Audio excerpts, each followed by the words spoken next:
The thunderous roar echoed for miles. It was the loudest noise and the most violent tremor Moggy had ever experienced. Her breath came in quick gasps, and her heart pounded. She was still alive. She slowly and uncertainly opened her eyes. She was still in the dark alley of the industrial district.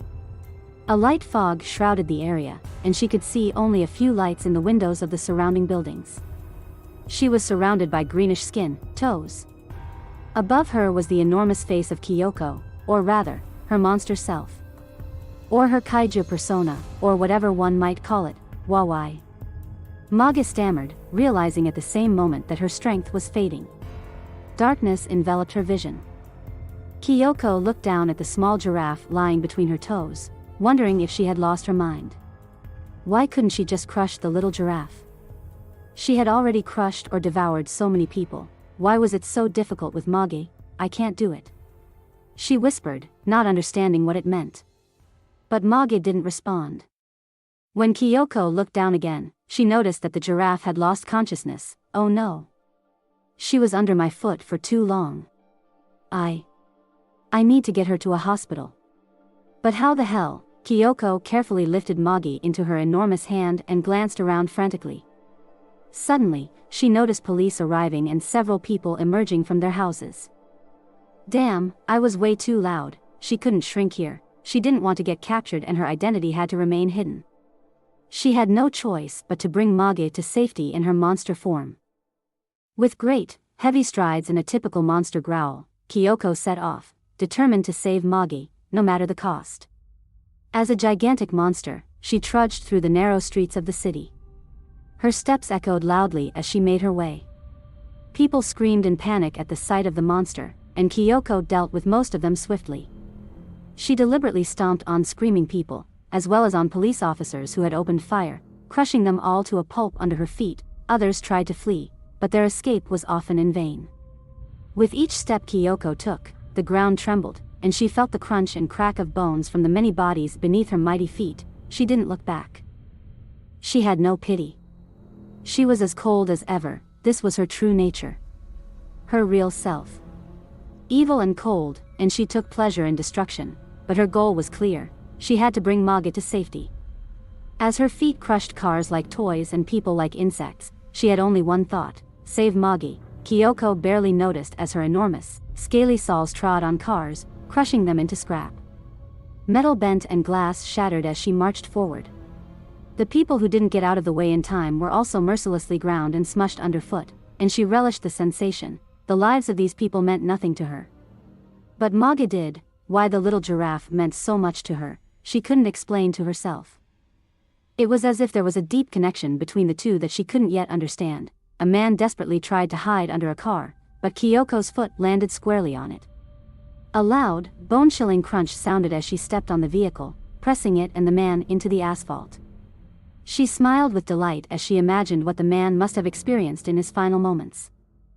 Another person, a woman, ran away screaming, but Kiyoko's massive foot abruptly and decisively ended her attempt to escape. Her screams were silenced under the unyielding pressure of the giant claw. Kiyoko could hear the screams of those she crushed, but she felt no remorse, only new energy and pleasure. Although today, that pleasure was somewhat diminished. All her emotions were overshadowed by the need to protect Moggy. How strange. Finally, she found a dark alley, hidden from prying eyes. Kiyoko glanced around briefly, ensuring she was alone, and that she had crushed all potential witnesses. Then she began to shrink. Her monstrous form receded, making way for the slender girl she usually was. Her scaly skin turned soft and human again, and she breathed a sigh of relief. With Moggy, who was now truly heavy, in her arms, she hurried towards the hospital. The giraffe was still unconscious, and Kiyoko suspected she was on the brink of death. Luckily, they were already close to the hospital. With her last bit of strength, she carried the unconscious Moggy and rushed to the emergency room. "Please, help me. My friend needs help immediately," she cried as she saw some nurses and orderlies.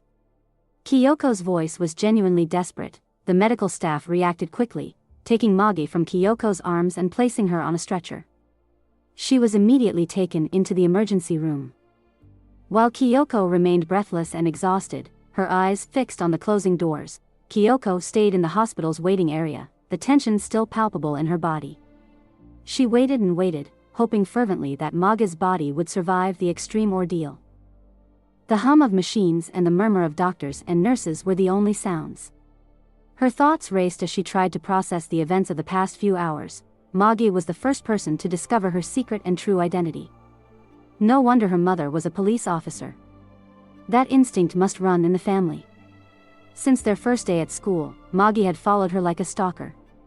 Kiyoko only noticed when she transformed into a monster. She had recognized the little giraffe on the street back then and almost crushed her like the others. Fortunately, Moggy had jumped aside and remained unharmed. Why was the giraffe so curious? After what felt like an eternity, the door to the emergency room opened. And Moggy's worried parents burst in. They were also tall, which was not unusual for giraffes. As they loudly and emotionally inquired about their daughter, a visibly exhausted doctor emerged from the treatment room. "How is my daughter?" Moggy's mother asked with a trembling voice and a pale face. "What happened?" The doctor sighed deeply and rubbed his forehead. Moggy's condition was extremely critical.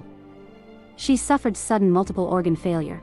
We were able to stabilize her by using an aggressive combination of medication and a special dialysis treatment. Fortunately, she responded well and is now recovering. Moggy's father frowned. Organ failure? What could have caused that? The doctor shook his head. That's exactly what worries us. We couldn't find a clear cause for her condition. Her vital signs were extremely unusual, and we can't explain it. Moggy's mother nodded with concern and then asked, "How did Moggy even get to the hospital?" The doctor pointed to Kiyoko, who sat quietly in a corner of the room. "This red-haired girl brought her here. All by herself." The mother quickly thanked him and walked over to Kiyoko, her eyes full of gratitude. "Thank you so much for bringing Moggy to the hospital. You saved her life. Are you a friend from school?" Kiyoko nodded shyly. "Yes, I'm Kiyoko." Moggy's father looked skeptical. Moggy never mentioned having friends at school. She always seemed very withdrawn. Kiyoko smiled slightly. "But she told me a lot about you. You must be Glossgetter, right? And you work as a lawyer. Moggy is very proud of you." "Really?" The father wondered and blushed slightly at the compliment. Kiyoko nodded and continued, "Maybe she hasn't said anything because we just got to know each other. I'm new at the school. But I think we could become good friends." Moggy's mother placed a hand on Kiyoko's shoulder. "It means so much to us that you helped her." "Thank you, Kiyoko." "Really?" Kiyoko felt torn between relief and guilt. She knew more about Moggy's condition and the events of the night than she could reveal. But now Moggy was safe, and that was all that mattered. As Moggy's parents and the doctor went into her room to continue discussing the treatment, Kiyoko withdrew slightly and looked out the window. The city lay still, as if nothing unusual had happened. That, too, was strange. The media always tried to cover up her existence, perhaps to prevent panic. Kiyoko suddenly felt bad, racked with guilt. Just as she always did when she transformed back into a human. But today this emotion was especially strong. She had killed so many people, crushing them as if they were worthless, when in reality, they all had friends and families who would now miss them terribly.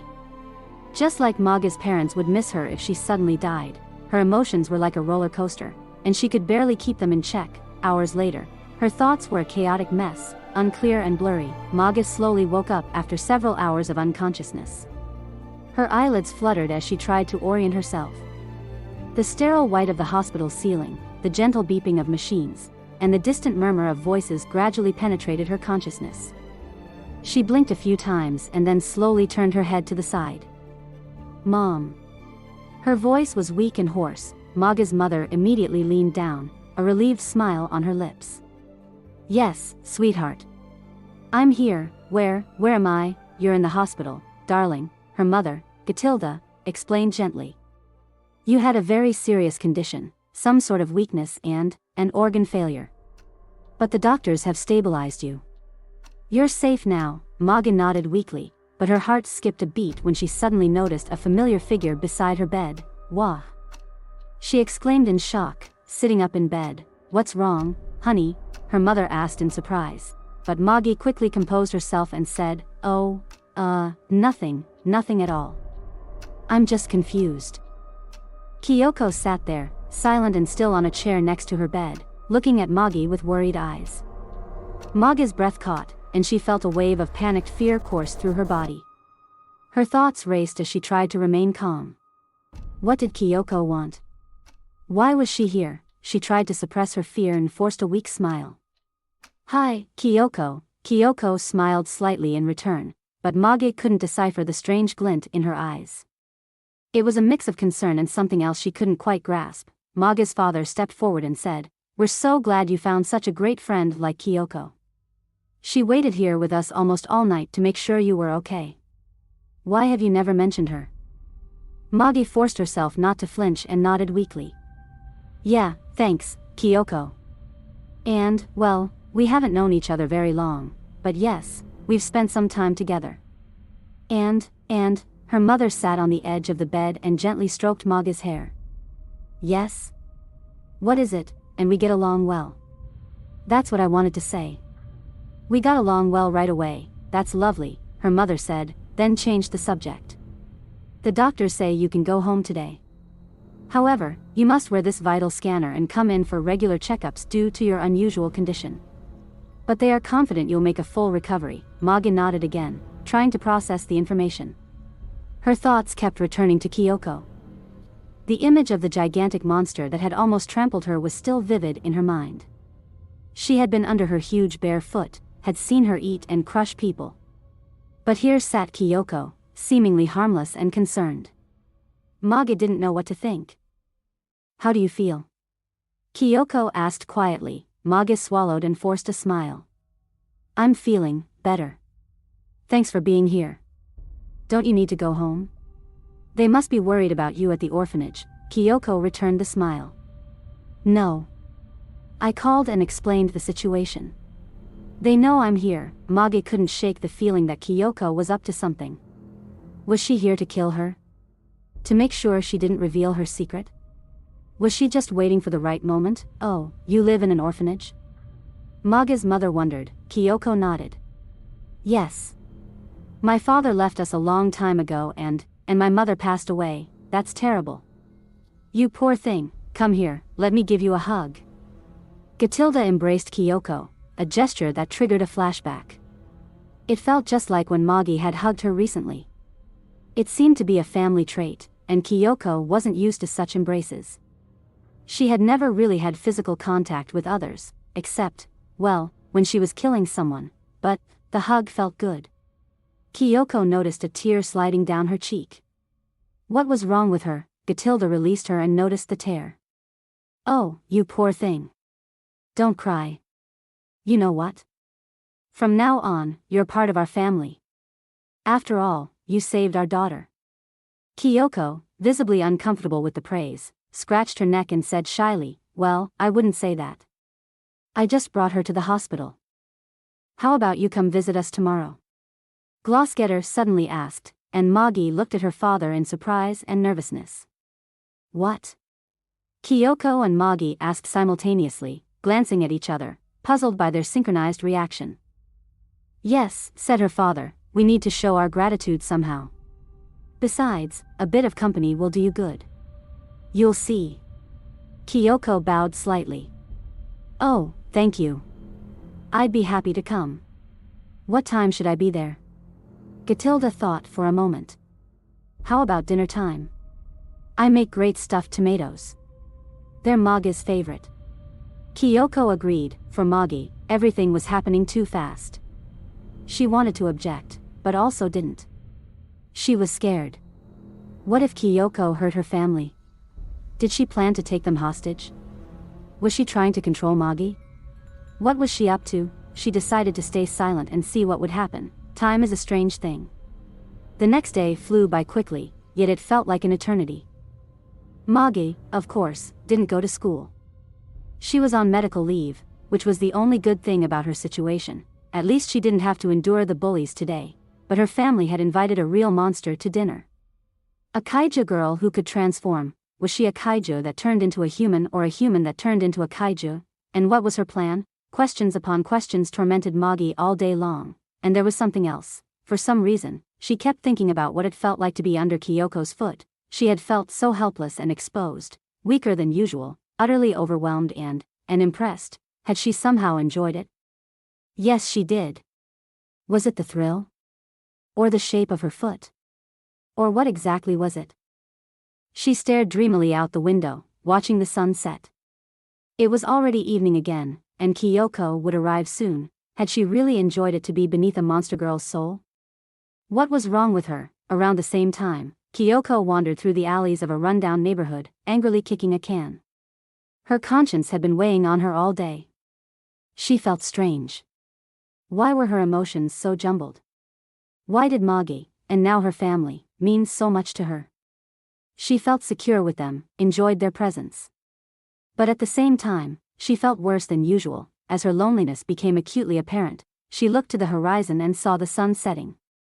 This was her time. Her time, but today, she had to restrain herself. Suppress her dark side, but she couldn't. She felt this incredible urge.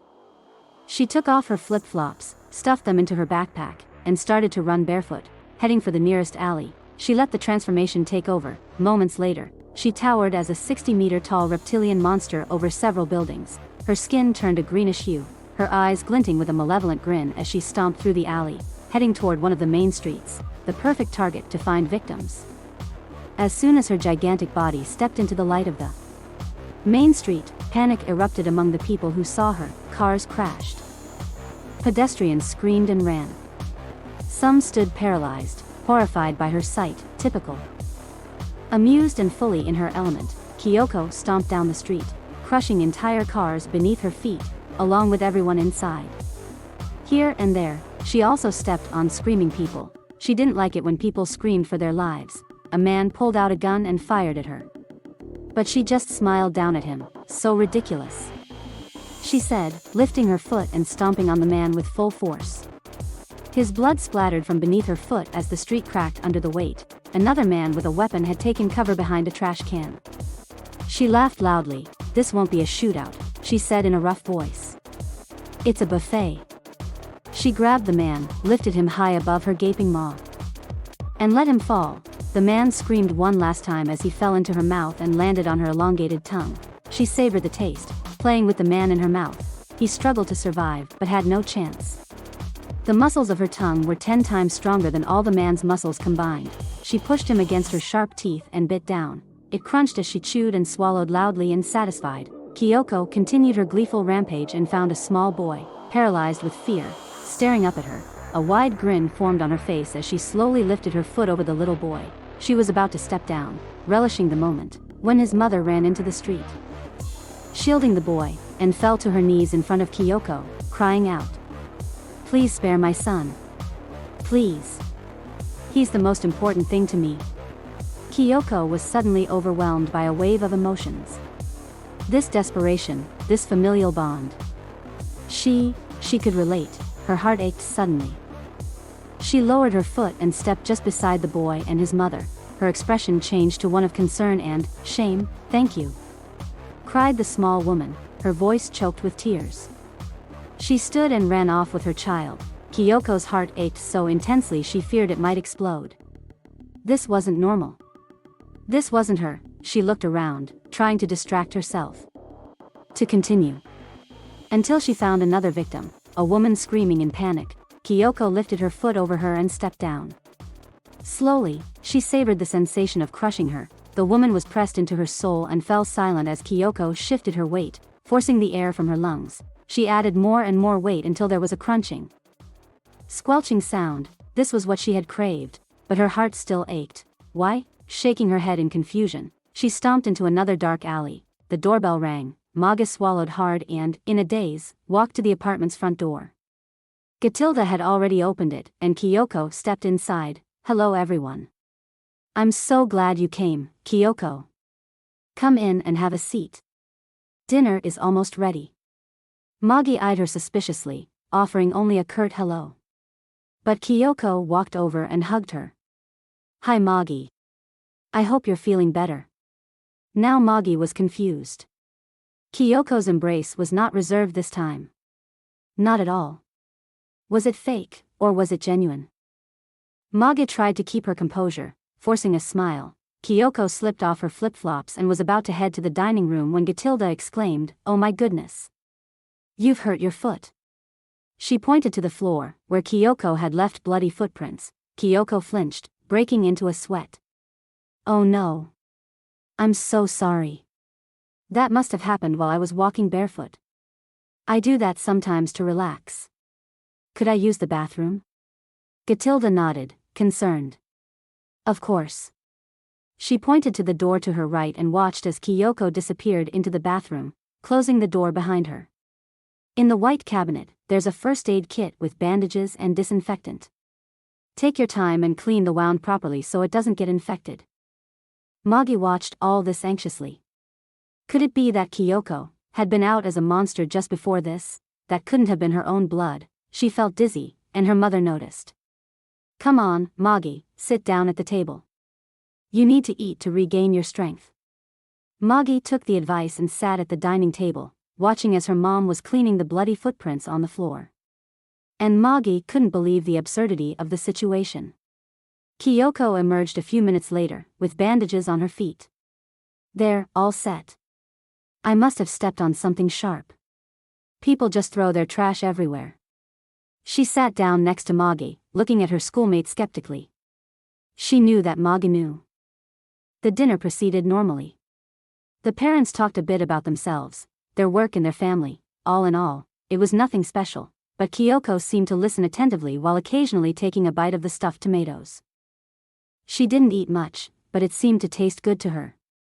Or at least she pretended it did. "You don't have much of an appetite," Gatilda finally remarked. "I think Kiyoko prefers other things," Moggy added with a hint of sarcasm in her voice, earning a stern look from her father. "The food in the orphanage isn't great, but we're always told to finish our meals," Kiyoko explained. Gatilda nodded. "I see. But I hope you enjoy this meal." Kiyoko nodded. "Oh, yes. It's delicious." When an awkward silence followed, and she didn't know what to say, she suddenly blurted out, "By the way, speaking of food. Did you know that Moggy gets her meals stolen almost every day in school?" Moggy's eyes widened, and she kicked Kiyoko under the table. "What? Really? But I had no idea." Her mother exclaimed, shocked. Moggy blushed. "Well, I didn't say anything because it's not a big deal. It's just a meal." Glossgetter put down his newspaper, took a puff from his pipe, and said, "You should take your meals seriously, especially after having a weakness attack." "Exactly." Kiyoko chimed in immediately. "Your weakness attack. Maybe it's because of the skipped meals. You haven't been eating enough. You're quite thin, too." Moggy breathed heavily. What was the point of this conversation? What was Kiyoko trying to achieve? She tried to divert the topic. "But why not enough food? You shared your sandwiches with me." Gatilda was surprised again. "Really? You shared your sandwiches? That's so kind of you, Kiyoko. No wonder Moggy likes you. You're really a good friend." Kiyoko hadn't expected that and blushed. "Well, as I said, the food in the orphanage doesn't taste very good. It's easy for me to share." Moggy had had enough and tried to change the subject. "Hey, Mom, you being a police officer, have you heard anything new about the monster that's been terrorizing the city at night? Everyone at school is talking about it." This time, it was Kiyoko who kicked Moggy under the table. "Oh. There's a lot of talk, but nothing concrete," her mother said simply. "But even if I did know something, I couldn't share it. Police work involves keeping certain information confidential. I hope you understand." Kiyoko was on edge. This talking was getting dangerous. "I think I should go home now. I'm not allowed to stay out too late," she said hoarsely, but Gatilda leaned forward, smiling. "No worries. I've already taken care of that. I called your home and arranged for you to stay a bit longer. We'll even drive you back. Everything's sorted." Kiyoko swallowed hard. "Oh, really? Well, okay. Then." Moggy noticed Kiyoko's nervousness. Apparently, she could be unsettled. Somehow, that reassured her. I'm not hungry anymore, Mom. Can we go to my room? Maga's mother nodded. Of course. You probably have girl stuff to discuss. That's what real friends are for. Exactly. Moggy replied with an exaggerated smile. We'll be going then. The meal was super delicious, Mom. She pulled Kiyoko into her room and closed the door behind them. Then she turned to Kiyoko and was startled by her angry expression. What was that just now? Kiyoko asked in a biting tone. Moggy composed herself and countered. What was with the talk about food and bullies? That's my business, and I didn't want my parents to know. Kiyoko sighed. Okay. Sorry. I didn't know what else to talk about. Moggy felt her fear dissipating, replaced by rising anger. Sorry? And what about last night? You wanted to crush me. Kiyoko chuckled. That's true. I really did want to squash you. Sorry. But in the end, I didn't. So. Moggy needed a moment to process that. So you admit it? You really wanted to kill me? Kiyoko shrugged. Yes. I thought it was obvious. But why didn't you do it? Kiyoko thought for a moment and shrugged again. I don't know. Somehow, I like you. I like you, okay? Moggy's heart skipped a beat, and then she felt a warm sensation. So, you don't want to kill me anymore? Kiyoko shook her head. No. I took you to the hospital because I didn't want anything to happen to you. I can't bear the thought of anything bad happening to you. So you've liked me from the beginning. Ever since we met at school. That's why you shared your sandwiches with me. Kiyoko nodded. Maybe. Yes, I think so. Suddenly, Moggy threw her arms around Kiyoko and hugged her tightly. Oh, that's so good to know. You like me. And you don't want to hurt me. I like you too. I always wanted to be friends with you. Kiyoko was taken aback by Moggy's response. She really changes her mood quickly. So you're not mad at me? I mean, I almost killed you. Twice. Moggy smiled at Kiyoko. No way. My mom always says everyone deserves a second chance. And you did save me, after all. Kiyoko scratched her head. Well. About that. You were in the hospital because of me in the first place. Moggy waved her hand dismissively. You shocked me pretty bad, but the weakness might really be because I hadn't eaten much. But the Asian girl with the red hair shook her head. No, it wasn't just that. You were under my foot. And. Well. My body. Especially my foot soles can absorb life energy. That's why you felt weak. And had organ failure. I was absorbing your energy. Moggy was intrigued. That's fascinating. She offered Kiyoko a chair and sat down on her bed. Can you tell me more? Are you human? Or what species are you? Kiyoko sat down and sighed. Honestly, I don't know exactly. I'm kind of a hybrid. My father was a reptiloid, and my mother. My mother was an half-ovamian if I understood her story right. A what? I've never heard of that, Moggy wondered. I mean, I know reptiloids and I know they can change their appearance. So that's where your transformation ability comes from? But normally, reptiloids aren't that big.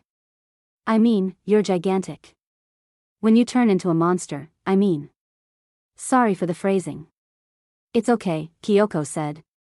After all, I am a monster. My mother could become huge, not my father. My mother was an ovamian. Or, as they are also known, an ovum giantess. They can grow incredibly big, much bigger than I can. But my father was a regular, normal-sized reptiloid. Look, this is my true face, Kiyoko said and began to transform before Moggy's eyes. Her skin turned green and scaly. Her hands and feet sprouted claws, and spikes emerged from her back. Moggy, feeling a wave of fear, edged back and clutched her blanket. Though she had seen many anthropomorphic reptiles before, Kiyoko's appearance was particularly unsettling. Don't worry. I won't hurt you. I told you, I like you. Remember? Moggy calmed down and moved closer again. That's so awesome. You're like a superhero or something. I mean, you can transform and become gigantic. You're so powerful. Kiyoko laughed. A superhero? Powerful? More like super evil. You've seen what I've done. I have very, very dark tendencies. My mother said it is the Ovamian side. She always saw herself as a monster too. That's why she killed herself. Moggy went pale. Oh my gosh. You never told me that. That's really awful. That must have been traumatic. Kiyoko got angry. Hey. Don't look at me with pity. I'm a monster, okay? Things like that don't bother me. I'm sorry. I didn't mean to, the teenage giraffe apologized. Though she was inwardly convinced that Kiyoko was just not admitting her true feelings. Quickly, Moggy added, anyway, I'm glad you want to be my friend. I've never had real friends before. Kiyoko scoffed. Do you really want to be friends with a monster? Just look at me. Moggy moved even closer. Of course I do. You've always been so nice to me at school and helped me out. And besides, I've always been fascinated by monsters. How cool is it to be friends with a gigantic kaiju-girl? This is so awesome. I'll never be scared again. Kiyoko felt her emotions stirring again and sought distraction. Do you have any video games or something? She asked Moggy. Moggy nodded and went to a shelf where an old game console sat. Here, I have a console with some 16-bit games. This might help take your mind off things. She pulled out a game where monsters were destroying a city. Kiyoko raised an eyebrow in surprise. Seriously? She looked at the cover with pixelated monsters. Moggy grinned sheepishly. Yeah, I told you I like monsters. I used to play this game whenever I came home to cope with the bullying. These games help me vent. Intrigued, Kiyoko inserted the game into the console. They sat down in front of the screen and started playing. Kiyoko was curious which character Moggy would choose and asked, why did you pick that huge lizard girl? Moggy pondered briefly. I've always been afraid of reptiles, so I thought I'd embody them in the game. It's like facing my fears, or trying to, at least. And besides, reptiles make cool monsters, Kiyoko chuckled softly. It's quite a coincidence that I'm such a monster in real life. So now, in reality, you have a half-reptilian friend. She chose her character, opting for a giant human woman. She was a blonde, beautifully looking woman in a swimsuit, a beautiful, nice-looking monster girl. That's what I would like to be. Kiyoko whispered. Moggy leaned against Kiyoko. But you're beautiful, Kiyoko was puzzled. Really? You think so? Do you mean when I'm human or both? Moggy replied quickly. As a human, you're really pretty, and as a monster, you look totally cool. Together, they stomped through the virtual city, crushing and devouring pixelated people and destroying buildings. Kiyoko remarked, this is how my life feels as a monster. Just like a game, Moggy nodded thoughtfully. Okay. I understand. So, it doesn't feel real to you? Kiyoko took a deep breath. It does. It feels very real. In a way, more real than my normal everyday life because as a monster, I can be who I truly am. You have to understand. My human side is just a facade for my wild, brutal true self. As a monster, I don't care about human lives. I can just crush and devour them without feeling a thing, just like in this game. Moggy felt uncomfortable as Kiyoko spoke so coldly about killing people. But, are you? I mean, do you think? Kiyoko cut her off. I know what you're trying to say. I know it's wrong to just crush people. But what can I do? It's my nature. And before you try to guilt-trip me, let me tell you one more thing. I always feel my conscience when I shrink back. As soon as I return to normal size, a wave of guilt washes over me. I'd like to push it away, but lately, it's been getting harder. Especially now that I know you. Right now, I even feel my conscience as a monster. It's disturbing. In the game, Moggy had become extremely huge and was now stomping entire sections of the city. The game suddenly felt much more real to her, having a real monster sitting beside her. Somehow, it was strange playing a monster game with an actual monster. But, isn't that a good thing? I mean, if you feel your conscience, maybe you should listen to it, right? I don't mean to pry, but I was going to ask you anyway if you could just let go of the violence. You've always been so kind to me at school. I know you're a good, lovable person. You're my friend. You don't have to kill anyone. At that moment, Kiyoko started to cry. You don't understand. If I stop crushing or devouring people, then I will die. To be continued. That was the second story about Moggy and her monster friend Kiyoko. A dark friendship. We hope you enjoyed the story. If you did, please give us a thumbs up. We appreciate your comments. For more stories, subscribe to our channel, and if you'd like to support us, check out our Patreon page. Thank you very much.